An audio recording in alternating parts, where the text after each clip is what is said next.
Welcome, today I am with Xiaomi Black Shark 4 and today I'll show you how face unlock works in the smartphone. So I'm going to make the test, the few tries, and we are going to check how fast it works and if it is reliable. So let's start and let's make a few unlocks.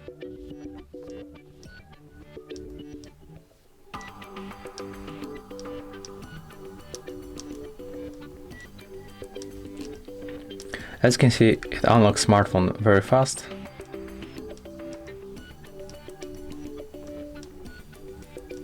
I think it's a little bit slower than the fingerprint sensor that you can find on the right edge, but it's also very fast.